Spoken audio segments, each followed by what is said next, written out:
All right, so you put in the work, aren't you? You're hitting the gym, pushing hard.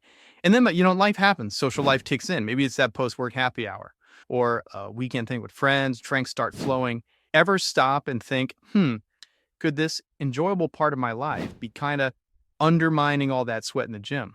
That's exactly the question I've been looking into. How does alcohol really affect your muscle recovery after you exercise? Now, hang on. Before you think this is going to be some lecture telling you to ditch your favorite beer or cocktail, it's not at all. It's really about getting the facts straight, understanding the science behind it, so you can make choices that actually work for you, balancing those fitness goals with, well, having a social life. Let's actually unpack how alcohol interacts with your body's recovery and, maybe more importantly, what you can realistically do about it. Okay, first up, let's just quickly nail down how muscle recovery actually works. You're not building muscle while you're lifting those weights, right? That happens later.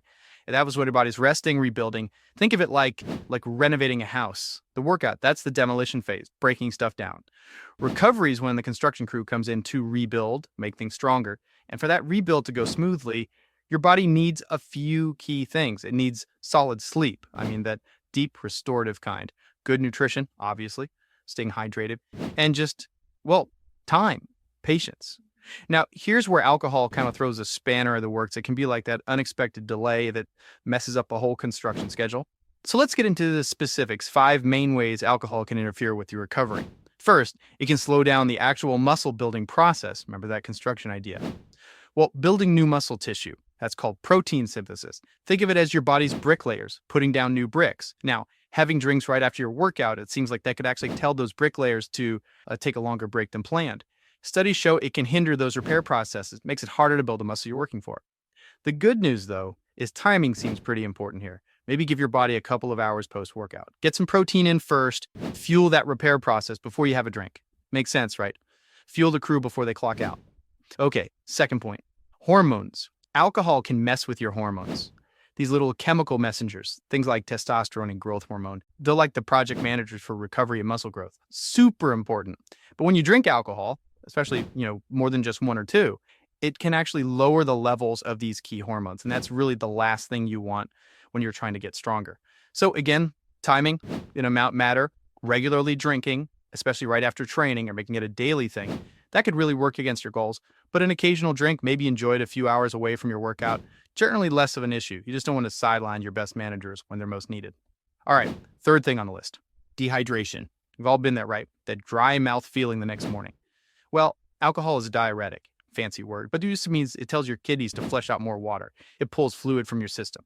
And when you're dehydrated, your muscles can feel stiff, sore. They just don't recover as well. Plus, being dehydrated really saps your energy. Not great if you're planning to hit the gym again soon. The simple fix here is just being proactive. For every alcoholic drink, try to have a glass of water. Seriously, just match it. It's a small thing, but it makes a big difference. Keep the worksite hydrated, basically. Number 4, it messes with your sleep. Sleep.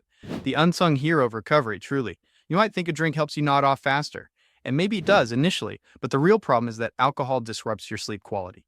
It specifically reduces the amount of that deep, restorative REM sleep your body desperately needs to repair and rebuild everything. So even if you're in bed for 8 hours, the quality might just not be there. That's advice. Try finish your drinks and get a few hours before you actually plan to go to sleep. Give your body a chance to process it before you try to get that quality rest. Think of deep sleep as a critical phase of construction. You don't want interruptions.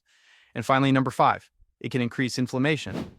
Now, a little bit of inflammation after a tough workout, that's normal, even good. It's part of the healing process. But alcohol can act like throwing fuel on that small fire. It increases overall inflammation in your body, and this extra inflammation can potentially slow down recovery, maybe leave you feeling more sore, more achy than you otherwise would. So especially after those really intense sessions, maybe give your body some extra TLC, rest, good food, and maybe keep the drinks moderate. It's like you want controlled demolition during the workout, not a big inflammatory mess afterwards. Ever have one of those days? You crush the workout, then at the night out, and the next day you just feel off. Like foggy brain, zero energy, motivation completely gone. Yeah, that's not just you imagining things. Alcohol really does throw a curveball. It impacts your energy, your mood, your focus. You can actually deplete some essential nutrients your body needs, mess with your brain chemistry, even if you didn't go totally overboard. It's kind of like trying to run a high-performance car on bad fuel. It just won't perform right.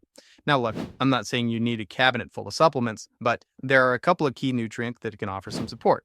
especially if you're active and you enjoy a social drink sometimes. First one is vitamin B12. This is a powerhouse for energy, for focus, for healthy red blood cells. And guess what? Alcohol can actually use up your B12 stores, which can definitely leave you feeling drained. Another interesting one is L-Tyrosine. It's an amino acid. It can help support mental clarity, motivation, that feeling of bouncing back after a tough workout, or, yeah, even after a night where sleep wasn't great.